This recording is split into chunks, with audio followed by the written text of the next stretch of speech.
안녕하십니까. 부동산 신문 읽어주는 공인중개사의 땅사고TV 임동석입니다. 재정 풀어 살린 소비, 집값 하락된 다시 충격.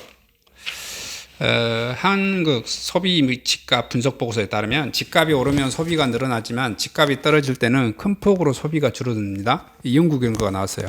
이게 왜 그러냐면 여러분은 집을 집을 사본 사람들이 한 절반 되고 집을 안 사본 사람들이 한 절반 되잖아요. 대충 우리나라 국민이 그 정도 퍼센트입니다.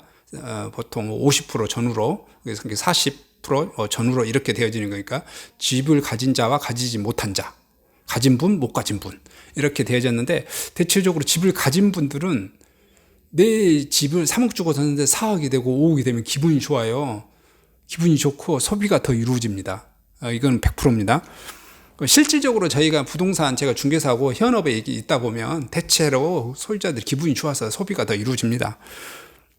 근데 집값이 하락하면 어떻게 될까요? 당연히 소비가 줄죠. 왜냐하면 원금 상환 압박이 들어와요. 은행에서 내가 3억인데 대출을 2억 했어. 그러면 뭐냐면은 아파트 가격이 2억 5천으로 떨어졌다고 쳐봐요. 그럼 어떻게 되죠? 대출 담보 비율이 줄어요. 은행에서는 대출. 그래서 당신은 3천만 원 빨리 더 상환하셔. 안 하면 막 계속 전화 오고 압박합니다. 그러면 어떻게 해요? 건물주가 스트레스 받죠. 스트레스 안 받을 거예요? 자기 막 다른데 신용대출을 끌어오든지 뭐 다른데 뭐 보험을 담보로 대출을 끌어오든지 뭐 그렇게 해서 연금을 담보로 대출을 끌어오든지 그걸 갚게 되거든요. 그리고 그걸 갚게, 그냥 담보대출이 의자가 더 낮잖아요. 아무래도 보험대출이라든지 뭐 이렇게 연금대출 이런 거 끌어오면 어떻게 돼요? 이자율이 더 높죠. 당연히 소비는 줍니다. 본능적으로 소비가 줄어요. 위축되니까.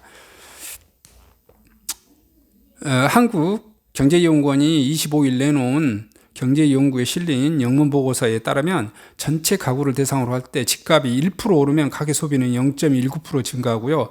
반대로 주택가격이 1% 하락하면 가계소비가 0.64% 감소해 집값 상승 시 소비 변화의 폭보다 집값 하락 시 소비 변화 폭이 훨씬 컸습니다.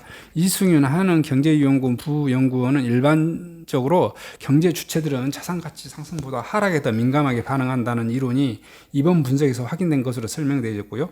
주택보유 위협에 따라서 집값과 소비의 상관관계가 서로 다르게 나타났습니다. 집값이 오를 때 주택을 보유한 가계는 소비가 0.2% 증가한 반면 무주택 가구는 오히려 소비가 0.23% 줄었습니다. 이번 부연구위원은 주택을 보유한 가계는 자산가치가 올린 소비를 늘리는 반면 무주택 가구는 주택을 사기 위해 더 많이 저축해서 소비를 줄인 영향이라고 분석했습니다.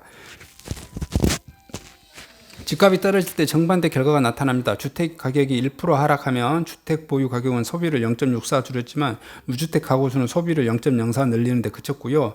이부 연구위원은 무주택 가구로부터 주택 보유 가구의 가격 상승 시보다는 하락 시 더 변동폭이 컸다. 이번 보고서는 2021년부터 2017년까지 한국 노동패널 자료를 이용해 주택 가격 변동과 가격 소비 패턴을 분석한 결과 기존 연구와 달리 주택 소유, 비소유 가구를 분리해 가격 상승과 하락 영향의 비대칭적이라는 사실을 분석한 것이 특징입니다. 집값과 소비 간 상관관계는 그동안 학계에서 논쟁거리였고요. 집값 상승으로 소비가 늘어날 것이라는 대세론에도 불구하고 정부는 그동안 주거비 비중이 큰 가계 구조 때문에 집값이 오르면 일반 소비는 오히려 줄어든다는 반대 주장을 해왔거든요. 무식한 거라고 그러겠죠. 집값과 소비는 한은의 금리 결정에 중요한 변수라는 점에서 28일 예정된 금융통화위원회 결정이 더욱 주목을 받고 있고요. 한은은 지난 3월 코로나19 쇼크로 기준금리를 0.5포인트 인하해 현재 기준금리는 사상 최저인 연 0.75%입니다. 한은은 부동산 시장 자극 등 금리 인하에 따른 부작용을 우려하고 사회적 거리두기에 때로는 소비와 경기 회복의 효과가 제한적이라는 입장에서 2달 연속 금리를 동결했고요. 시장에서는 기준금리 실효 하향 근접했기 때문에 이번에는 금리를 동결할 것이라는 전망과 새로 합류한 금통위원 상황을 고려하면 이번에 추가로 0.25포인트를 인하한 것이라는 전망이 팽팽히 맞서고 있다. 그리고 6월부터 신규 부동산 펀드 세금 폭탄 맞습니다. 법률 개정하는 것 같아요. 재산세 분류과세 연장 역차별 이루어지고 있네요. 사모펀드의 합산과세 대상 사모부동산 펀드 리츠가 보유한 토지에 대해 합산과세를 합니다. 기존 펀드 내년 4월까지 합산과세 유예하고요. 분리과세 연장하고요. 신규 펀드는 6월 1일부터는 토지 보유분 합산과세를 한다고 그러네요. 예. 6월 그 전에 부동산 신규 펀드 가입하신 분들은 괜찮은데 6월부터 신규로 부동산 펀드 가입한 사람들은 합산과세예요. 합산과세. 예. 재산세 분리과세 연장 역차별 26일 개정재산세법 시행령 발표 44조 기존 사모펀드는 한숨 돌려 6월부터 신규펀드는 합산과세 세부담 1% 출시 위축될 듯 업계 시행령 발표 5일 뒤 적용 대비할 틈 없이 입법 예고 미흡 뭐 이렇게 되어졌습니다. 아니 뭐 결론은 그냥 뭐냐 지금 그 정부가 뭘 하고 있죠? 정부가 지금 코로나로 관련돼 가지고 돈을 어마어마하게 지금 이제 풀잖아요. 갖다 풀었으면 어떻게 해야 돼요? 사실은 뭐 이거 돌려막기예요. 그러면 또 이제 뜯어내야죠. 어디서 뜯어낼 거예요? 지금 가장 적폐라고 보는 게 뭐죠? 부동산 소유하고 있는 자들을 가장 적폐로 지금 보고 있죠. 이 정부는 부동산 소유하고 있는 사람들 거의 적폐에 가까운 수준으로 보고 있어요. 그래서 부동산 관련 세금으로 엄청 징수할 것이다. 재산세도 많이 징수할 것이고 또 이런 부동산 펀드 관련 것들도 세금을 이제 두드러 패겠다 이거는 거죠. 그리고 건보료로 두드러 패길 것이다. 뭐 이렇게. 근데 이게 세금을 올리는 것도 이제 어느 정도 보면 올리는 게 정상적이라는 거예요. 국가 생활을 하고 세금이 필요하죠. 국가라는 단체를 조직하려고 하면. 근데 이게 하나가 있어요. 하나 뭐냐면은 우파 정부는 우 쪽으로 뭐냐면은 깜빡이를 켜고 나는 우 쪽으로 깜빡이를 켜고 찔끔 돌리고 한 6개월 정도 지켜보고 1년 정도 지켜보고 또 찔끔 돌리고 6개월 정도나 1년 적을 지켜보고 하죠.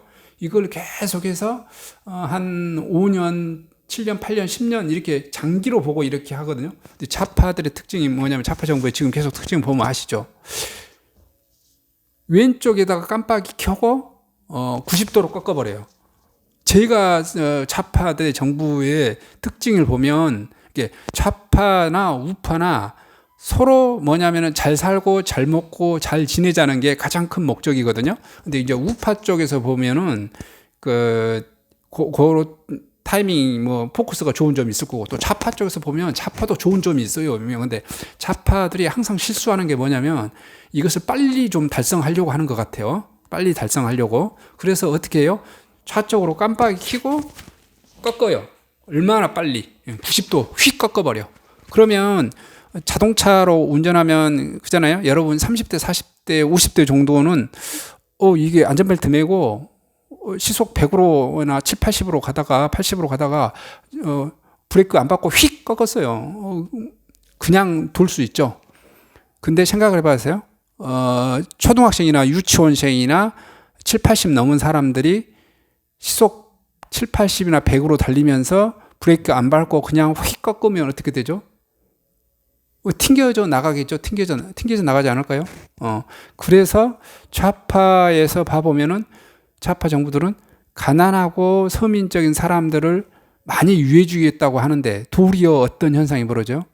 좌파 정부에서 가난하고 서민적인 사람들이 더 많이 몰락해가고 망해가는 이런 상황이 이렇게 펼쳐진다 이거예요. 아이러니한 현상이죠. 저는 그냥 그것을 자동차 운전하는 거에다 보면 딱 그냥 그것이라고 봅니다. 얘들은 좌파들도 이 신호를 좌쪽에다가 신호를 주고 잠깐만 이렇게 꺾어봐야 돼요. 그리고 이게 지켜봐야 된다 이거예요.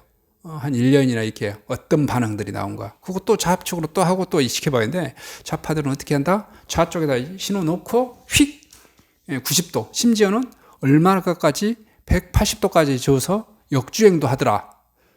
이렇게 지금 제가 이렇게 보는 겁니다. 어찌됐든 앞으로도 세금은 계속해서 뜯길 겁니다. 대비하시고 준비하셔야 될 것입니다. 예. 건물주들은 지주들은 계속해서 세금을 뜯기고 뺏겨 나갈 것이다. 이거에 대해서 철저하게 준비를 하셔야 될 것이다.